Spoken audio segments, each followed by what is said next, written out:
La noche estaba cargada de calor y murmullos. En el Salón Bugambilias de Culiacán no cabía un alma más.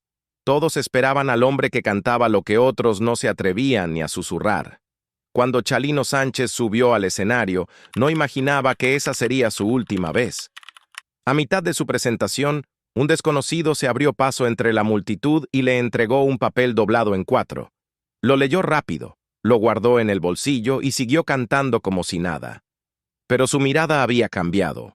Los que estaban cerca juraron que en ese instante, algo en él se apagó. Y es aquí donde empieza lo que pocos conocen. Porque para entender esa noche, hay que viajar atrás, al origen de un hombre que convirtió su vida en un corrido viviente. Por cierto, antes de seguir, si quieres más historias sin maquillaje, llenas de esos detalles que no salen en la tele, suscríbete ahora y activa la campanita. Así no te pierdes ni un solo capítulo de estas vidas que parecen película, pero son más reales que el polvo de los caminos. Chalino no nació en cuna de oro. Llegó al mundo un 30 de agosto de 1960, en el Guayabo, un poblado tan pequeño que ni en los mapas se animaban a ponerlo. La infancia no le dio tregua, perdió a su padre a los 6 años, y con él se fue cualquier rastro de seguridad. Lucas, su hermano mayor, tomó el timón de la familia como pudo, con las manos curtidas de jornalero y la mirada seria de quien creció demasiado rápido. En aquel Sinaloa, las palabras eran pocas y los silencios pesados. La justicia rara vez llegaba por la vía oficial. Casi siempre se cobraba en efectivo y en persona. Entre surcos de maíz y caminos de polvo, Chalino aprendió que la vida no premiaba a los ingenuos. Terminó la primaria como quien cumple una condena corta y salió al mundo con más cicatrices internas que planes de futuro. Años después, un hecho doloroso marcaría su destino. No buscó abogados ni denuncias. Buscó una salida, y esa salida implicaba dejar su tierra de inmediato. Con el sigilo de quien sabe que lo persiguen recuerdos y personas, cruzó la frontera hacia California. Allí no encontró la tierra prometida, pero sí un anonimato que en Sinaloa le estaba prohibido. Primero fue jornalero, cortando uvas bajo el sol, con la cabeza agachada no por humildad, sino porque en ciertos lugares mirar de frente podía costar caro. Entre trabajo y trabajo se permitía tararear melodías improvisadas, sin imaginar que, algún día, esas canciones se convertirían en su única arma y su más grande escudo. En California, Chalino se acostumbró a sobrevivir con lo mínimo y a observar con atención. Aprendió que en un mismo barrio podían convivir el aroma de las tortillas recién hechas y el eco lejano de historias peligrosas. No se mezclaba de más, pero escuchaba. En cada fiesta, en cada reunión, encontraba un relato que parecía pedir música. El golpe más duro llegó desde México. La noticia de que su hermano Armando había perdido la vida en un hotel bajo circunstancias poco claras. No hubo explicación oficial, solo rumores que viajaban rápido y herían más. Para cualquiera, aquello habría sido un dolor que se entierra en silencio. Para él, fue la chispa que encendió una nueva manera de expresarse. Tomó lápiz y papel y convirtió esa pérdida en un corrido. No buscaba reconocimiento, buscaba respuesta. Lo que empezó como una canción personal se volvió una fórmula inédita. Contar lo que pasaba, sin rodeos, con nombres y detalles que solo él podía hilar.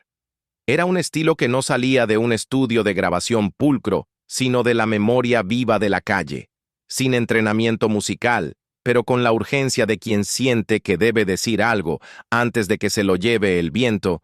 Chalino empezó a componer para otros. Su fama no llegó por radio ni televisión, sino por casetes que viajaban de mano en mano, como cartas cerradas con información valiosa. Cada encargo era único. No repetía historias ni disfrazaba los mensajes. A veces eran homenajes, a veces advertencias, pero siempre eran personales. En la comunidad, esas grabaciones se trataban con respeto, como si fueran documentos importantes. Incluso su paso por prisión, breve pero decisivo, Lo convirtió en un cronista más solicitado. Escuchaba relatos entre rejas, los transformaba en corridos y los devolvía como un espejo sonoro. No se trataba de glorificar nada, sino de dejar constancia. Salió con más contactos, más historias y una determinación que ya no podía frenarse. En Los Ángeles, su nombre empezó a correr entre talleres, salones de baile y restaurantes. No era un cantante de concursos, era un narrador con melodía. Tocaba en lugares modestos, pero cada vez que se anunciaba, la gente llenaba el sitio. Fue su hermana quien lo presentó con Marisela Vallejos. No hubo cortejo largo ni planes de boda de revista. Se casaron porque ambos sabían que no podían esperar. Marisela estaba esperando a su hijo Adán, y aunque no tenían lujos, sí había algo más valioso: la certeza de que se apoyaban mutuamente. En esa etapa, un productor llamado Ángel Parra lo escuchó por primera vez. Dudó al inicio. La voz de Chalino no era suave ni académica, pero tenía un filo que cortaba la atención. Parra decidió grabarlo con el grupo Los Cuatro de la Frontera. El resultado fue un casete que se vendió como pan caliente, no por la calidad del estudio, sino por la fuerza de lo que decía. A partir de ahí, cada grabación reforzaba su reputación. No necesitaba grandes campañas, porque el boca a boca funcionaba mejor que cualquier anuncio. Su público sabía que lo que Chalino cantaba no salía de una fantasía, sino de una vivencia. Y eso, en tiempos de apariencias, era oro puro. Para 1989, Chalino ya no era un secreto de barrio. Su nombre corría rápido entre quienes buscaban un corrido hecho a la medida. Podía cantar en un club pequeño en la noche, y al día siguiente, su voz ya estaba viajando en casetes rumbo a otros estados. La calidad de sonido era lo de menos. Lo importante era el peso de lo que narraba. Ese mismo año, decidió probar suerte con banda. Grabó con Los Guamuchileños y encontró un sonido que le quedaba como hecho a mano, fuerte, ruidoso, imposible de ignorar. No sabía leer música, pero entendía cómo construir una historia en verso. Dicen que componía encerrado durante horas, saliendo solo cuando la letra estaba completa. Era como un artesano que no soltaba la pieza hasta que quedaba exacta. Su presencia en clubes como el Parral, el Farallón o el Criston se volvió común. No necesitaba publicidad. Bastaba que alguien dijera que estaría ahí para que el lugar se llenara. El público no buscaba un espectáculo vistoso, sino canciones que hablaban de su propia vida. En un tiempo en que la representación era escasa, Chalino se convirtió en un espejo incómodo y necesario. Los pagos que recibía eran tan variados como su público, desde fajos de billetes hasta autos, joyas o favores. Algunos le llevaban regalos inusuales, otros solo le pedían que no olvidara su historia. Pero cada encargo implicaba un riesgo. Hablar de ciertos temas, aunque fuera en verso, no era gratis. En 1991, su popularidad alcanzó un punto donde resultaba imposible pasar desapercibido. La radio, que antes lo ignoraba, empezó a programar sus canciones. No porque él cambiara su estilo, sino porque la presión del público obligó a abrirle espacio. Aún así, su carácter no se suavizó. No buscaba agradar a todos y eso lo hacía tan atractivo como peligroso. Fue durante una presentación en California cuando un hombre entre el público intentó agredirlo. Lo que sorprendió no fue el ataque, sino la calma con la que Chalino reaccionó. No hizo un drama, pero después de esa noche, supo que su vida había cruzado un umbral. Desde entonces, vivía con la certeza de que lo observaban, tanto uniformados como personas sin rostro. Lejos de frenar, intensificó su trabajo. Firmó con distintos sellos, grabó con varias agrupaciones, pero nunca dejó que lo moldearan. Sabía que en cuanto cediera, dejaría de ser quien era. Incluso en programas de televisión mantenía su acento y su estilo, sin maquillajes que borraran su origen.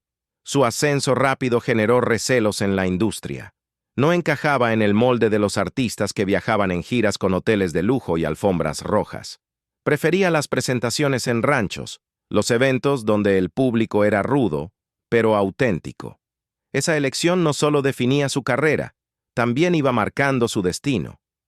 En los primeros meses de 1992, su comportamiento cambió sutilmente. Empezó a regalar objetos que apreciaba, a vender algunos derechos de sus canciones y a evitar ciertas conversaciones. Sus cercanos notaban que algo lo inquietaba, pero él no daba explicaciones. Cuando le ofrecieron cantar en Sinaloa, algunos intentaron disuadirlo. Él aceptó sin titubear, como si ya hubiera tomado una decisión que no pensaba discutir. El viaje a Sinaloa no fue improvisado. Chalino sabía que, al aceptar cantar ahí, pisaba un terreno donde las miradas pesan más que las palabras. Los que lo conocían notaban que su humor era distinto. Menos bromas, más silencios. Aún así, cumplió con cada compromiso previo, como quien ordena la casa antes de salir a un viaje que no sabe si será de regreso. La cita fue en el Salón Bugambilias, un lugar que esa noche estaba lleno a reventar. Afuera, el bullicio se mezclaba. En medio de la presentación, un hombre se acercó y le entregó un papel doblado. No hubo conversación, solo ese gesto breve. Chalino lo leyó en segundos, lo guardó en el bolsillo y siguió cantando. No interrumpió el show, pero algo en su mirada cambió. Los que estaban cerca lo notaron. Ya no cantaba con la misma soltura, como si cada verso pesara más que el anterior. Terminó el evento sin dar señales de nerviosismo, firmó algunos autógrafos y asistió a una reunión privada. Ahí, entre música, conversaciones y gente de confianza, parecía relajado, aunque no del todo. Horas después, su nombre ya corría por todas las calles. Lo que pasó en ese lapso exacto entre la fiesta y la noticia sigue siendo terreno de versiones encontradas. Algunos aseguran que el papel contenía una advertencia directa.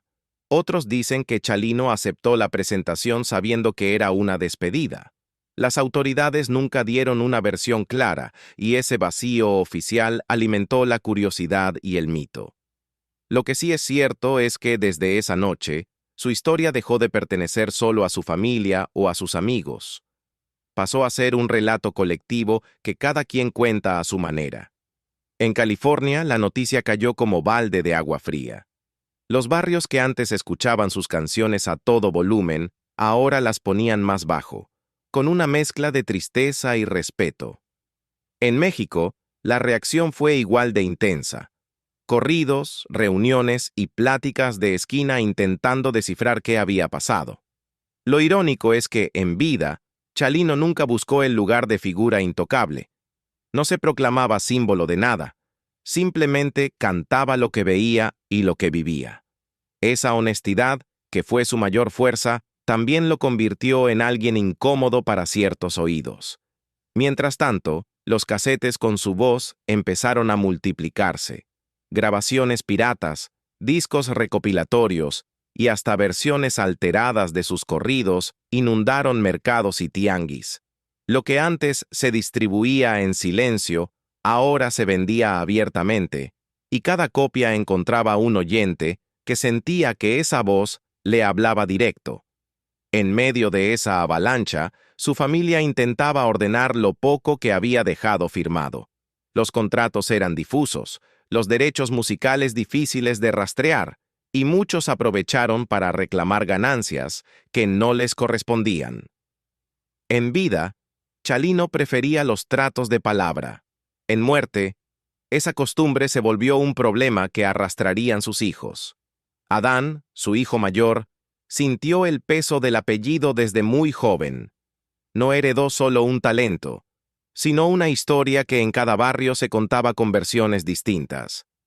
Creció escuchando que su padre había cantado para gente que no aceptaba un no por respuesta, y que había compuesto corridos que nunca debían repetirse en voz alta. Esa mezcla de orgullo y advertencia lo acompañó siempre. Cuando decidió subirse a un escenario, no lo hizo para imitarlo, pero la comparación era inevitable. La voz, el porte, incluso ciertas miradas recordaban a Chalino. El público quería ver en él un reflejo, aunque Adán buscaba construir algo propio. Sin embargo, el peso de la historia familiar no era fácil de cargar. Mientras tanto, las teorías sobre la última noche en Culiacán crecían como maleza. Algunos hablaban de viejos acuerdos incumplidos, otros aseguraban que todo comenzó con una letra incómoda. Había quienes preferían no opinar, pero bajaban la voz cada vez que el tema salía. Ninguna versión se confirmaba, y cuanto más se callaba oficialmente, más crecía la curiosidad popular. En Estados Unidos, los casetes de Chalino seguían circulando en mercados, tianguis y estaciones de radio comunitarias. En México, su nombre aparecía en conversaciones de sobremesa como una referencia inevitable cuando se hablaba de corridos y de historias que no cualquiera se atreve a contar. La industria musical, que en vida lo había mirado con recelo, comenzó a exprimir cada grabación que encontraba.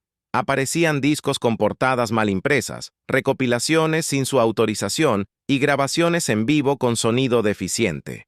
Lo que para muchos era simple negocio, para su familia era la lucha por mantener cierta dignidad en medio del desorden. En este escenario, Adán intentó darle continuidad a la voz de su padre. Grabó canciones. Se presentó en escenarios donde su nombre generaba expectación inmediata. El público lo recibía con entusiasmo, pero también con la exigencia de alguien que carga un apellido convertido en bandera.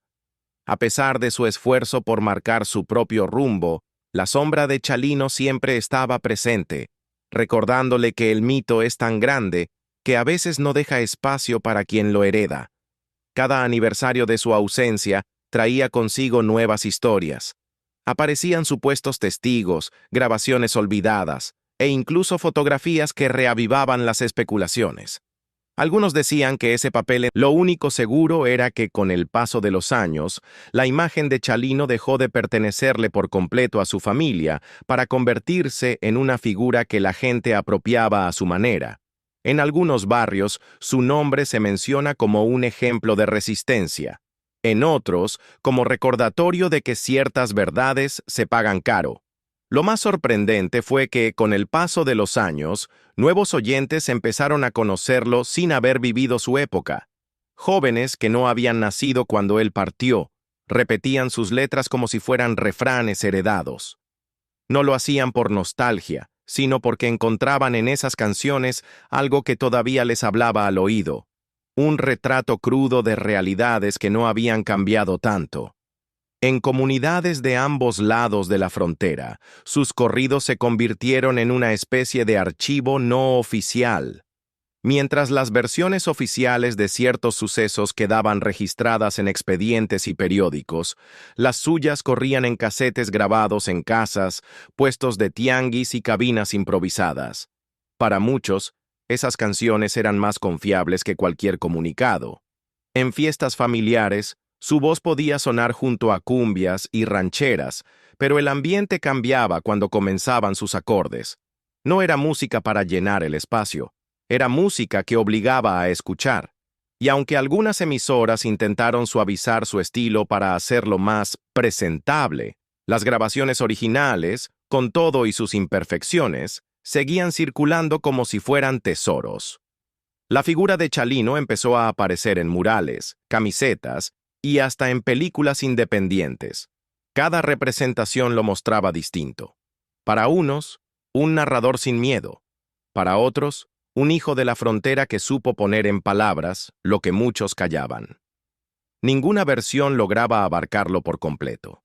En entrevistas antiguas se le veía reacio a dar explicaciones largas. Contestaba breve, casi seco, pero lo justo para dejar claro que no se maquillaba para la cámara. Su postura corporal, su forma de mirar y de acomodar el sombrero, decían más que cualquier discurso. Era como si supiera que explicar demasiado le quitaba fuerza a la historia. Incluso músicos que no compartían su estilo, reconocían su capacidad de atrapar una vivencia en pocas líneas. Decían que, cuando alguien le pedía un corrido, escuchaba con atención, pero no preguntaba de más. Sabía lo que debía incluir y lo que debía dejar en la sombra.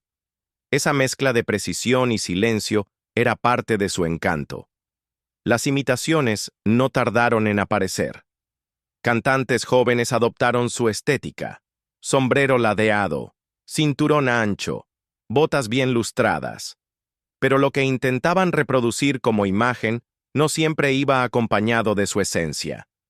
Porque la fuerza de Chalino no estaba solo en cómo se vestía, sino en lo que decidía contar y en la manera en que lo hacía. Años después, todavía surgían testimonios de personas que juraban haber presenciado momentos clave de su vida. Algunos detalles coincidían, otros se contradecían, pero cada historia mantenía viva la intriga, y en esa multiplicidad de versiones, su figura crecía, como si cada relato fuera una capa más de un personaje imposible de encasillar. En barrios de Los Ángeles, Phoenix o Culiacán, aún se escuchan corridos que él grabó en estudios improvisados. No importa que el sonido no sea perfecto. Para muchos, esas grabaciones tienen más valor que cualquier producción de lujo, porque no son solo canciones, son fragmentos de vida guardados en cinta. En reuniones de familia, alguien siempre termina contando una anécdota que lo incluye. Puede ser una historia de un concierto, de un encargo de corrido o de una vez que lo vieron en la calle, serio, pero saludando con un gesto breve. Lo curioso es que no todos los que cuentan estas historias lo conocieron en persona. A veces basta con haber escuchado su música para sentir que se convivió con él. Quienes intentaron definirlo con una sola etiqueta fracasaron. No era únicamente un cantante, ni solamente un cronista, ni nada que encajara en los moldes de la industria. Tenía algo que pocos logran: una autenticidad que no se fabrica y que no se puede fingir. Esa mezcla de dureza y humanidad lo hacía cercano para unos y desconcertante para otros. Cada cierto tiempo, aparecen nuevas versiones sobre lo que pasó en el Bugambilias. Algunas se contradicen, otras encajan como piezas que completan un rompecabezas que nunca se termina. Y esa es parte de la razón por la que su historia no se apaga. Porque todavía hay huecos que la gente quiere llenar. No hay homenajes oficiales que alcancen para abarcar lo que representa. Su figura vive en el boca a boca, en la manera en que sus canciones se siguen pidiendo en las fiestas, en la forma en que su imagen aparece en murales, junto a otros símbolos populares. Es una presencia que no necesita permiso para estar. En más de una ocasión, personas cercanas a él han dicho que, si viviera, probablemente seguiría componiendo en silencio, lejos de las luces, como siempre hizo. Porque su motivación nunca fue el aplauso masivo, sino la necesidad de contar lo que consideraba importante. Y quizá por eso, a pesar del tiempo, su voz sigue siendo escuchada con la misma atención que el primer día. Para muchos, su historia es un recordatorio incómodo de que la verdad, cuando se dice sin filtros, tiene un precio. Un precio que no se paga una sola vez, sino que se arrastra por generaciones. Y en ese precio está también la razón de su vigencia, porque mientras haya quien quiera escuchar lo que otros callan, habrá un espacio para que su voz siga resonando. Y aquí queda la pregunta que, décadas después, todavía divide opiniones. ¿Fue el destino, una decisión propia, o el resultado de haberse adentrado demasiado en territorios donde el silencio es la única garantía? Nadie lo ha respondido con certeza. Tal vez por eso, cada vez que suena uno de sus corridos, más que escuchar música, se abre la puerta a un relato que sigue escribiéndose, aunque su autor ya no esté.